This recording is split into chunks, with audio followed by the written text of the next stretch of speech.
Hello, this is Mr. Gilmore with the 11.5, the Euler Line. So Euler has lots of things. He's actually quite a famous mathematician. He's got functions and he's got numbers, but he also has a line. Let's take a look at the Euler line together. The Euler line is a line that passes through three of our triangle centers, the orthocenter, the centroid, and the circumcenter. So it is actually quite amazing that even though we find all these points of concurrency, that in fact all those points of concurrency happen to be collinear. So the only one left out is the incenter. The incenter does not fall in the Euler line, but it's still quite impressive that the orthocenter, centroid, and the circumcenter all fall on the same line. Well, why is this? Well, we of course have to prove this, but how are we going to prove that all three of these are actually collinear? We have a synthetic approach to this, which means what we'll have to introduce is a quick postulate. From that postulate, then we will actually draw our centers in, which we know that our centers are already concurrent, that they exist, so we'll place them into our given triangle. And then I heard you like constructions, so I put constructions in your constructions. That way you can construct while you are constructing, because we follow up then with a number of different constructions, and then through those constructions we are going to then arrive to proving the collinearity of our three centers. So the quick postulate we need is called the circle existence postulate. It's very simple and it's very obvious. It says this: given any 2 points A and B, there exists a circle with center A that passes through point B. It is unique.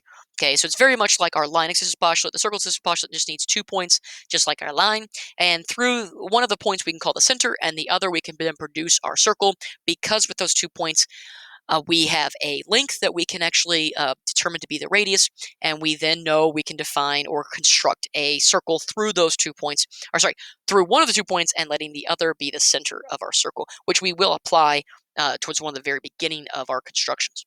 So now let's get, I know him, you know him, let's get to the point.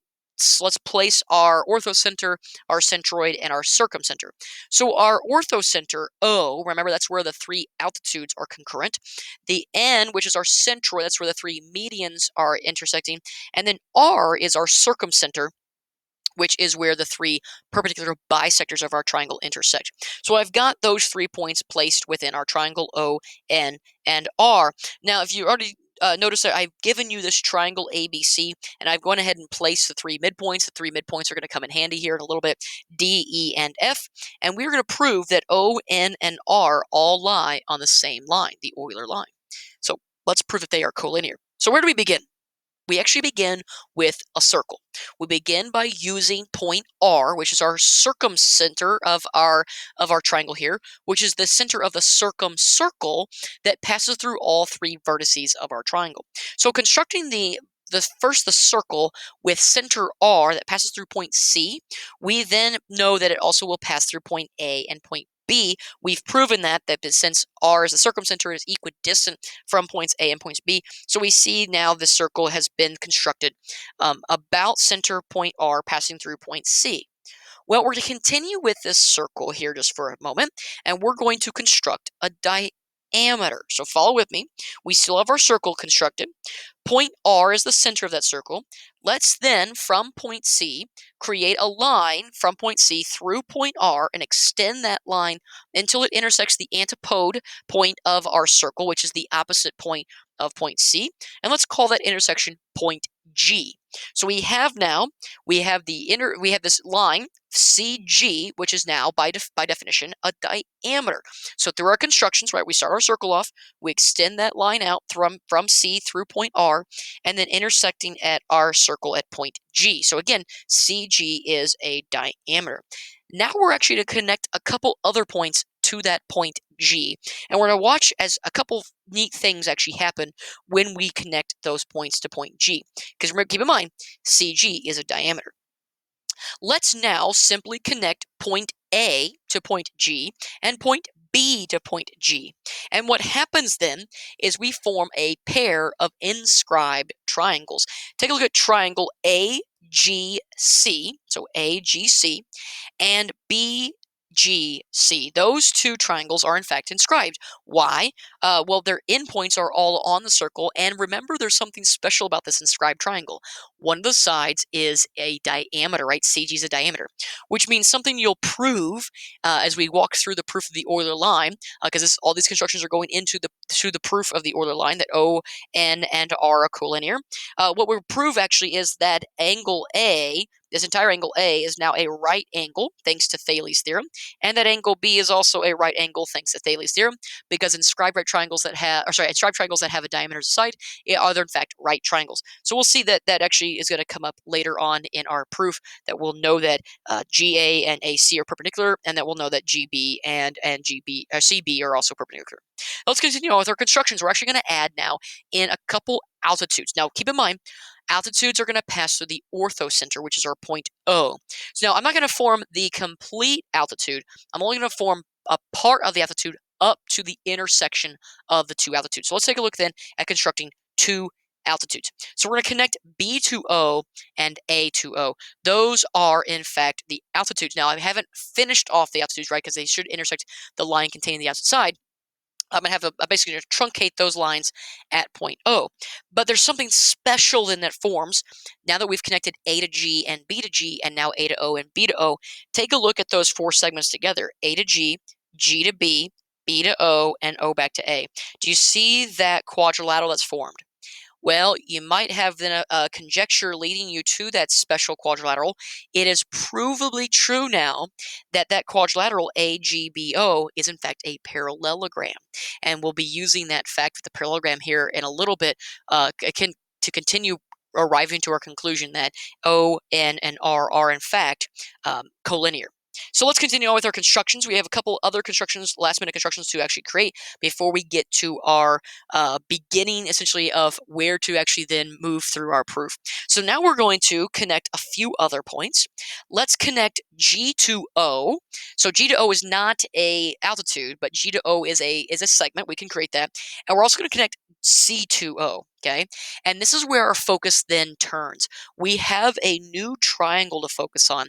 CGO is a new triangle that's formed. C to G, G to O, and O to C. But there's something really neat that happens with that constructed triangle. It's a shared median triangle. Here's why. Take a look at point D. We'll take a look at the diagram here in a second. Take a look at point D. Point D is given to us as the midpoint of our segment AB. If I were to connect C to D, that's then the median of our triangle ABC. But what's now going to be provably true about point D is that it will also be the midpoint of the segment GO, thanks to that little parallelogram that we formed there. And we'll see this in our proof, that CD and DO are also equal in length, which then means D is the midpoint of the side GO, which if I connect C to D, then it's a median of our triangle CGO, which means there are two triangles that share the same median, thus why we have what we call the shared median. So shared median, yes, connect C to D, and we see then that CD is in fact the median of both triangles ABC and of our triangle CGO. Okay, so ABC and CGO share a median. That's actually going to come in handy. The last thing we're going to do is we are going to simply connect our Euler line, which I've made a nice big bolded line in there, O to R. Now it appears as if O to R, that segment, passes through our point N, but that's going to then be our epic conclusion to this proof, which is we need to prove that N is on that median O to R.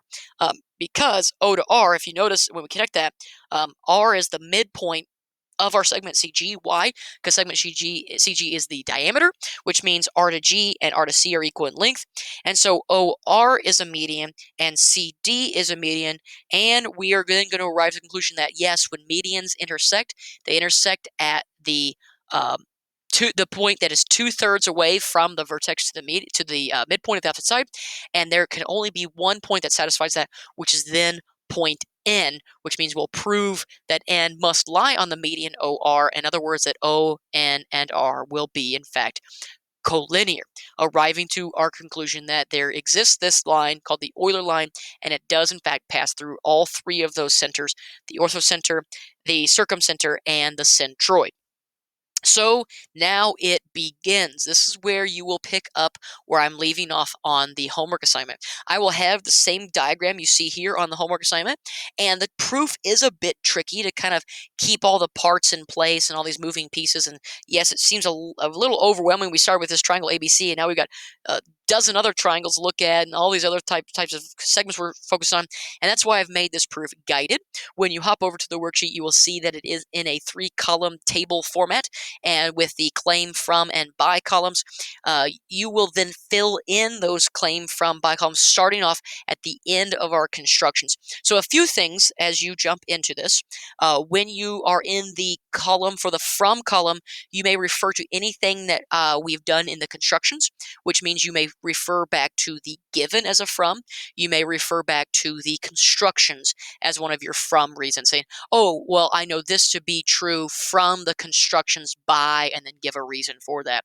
Like, for example, one of them would be calling CG a diameter. Oh, so I would know it's a diameter because from the given, we have our point C. From the construction, we constructed our segment through from C through point R to intersect the circle at point G. And then, so my from would be from the given and constructions, and I would know that by the by column, by our definition of diameter, because that's what it is. It's a chord that passes through the center of our circle. So I can refer back to the given and the construction segment whenever I'm jumping into my or into our 3-column proof. All right. If you do have any questions on the Euler line, please do not hesitate to email me about that worksheet. Again, I try to do my best to walk you through that in the guided sense with that table. With that, be good and do good.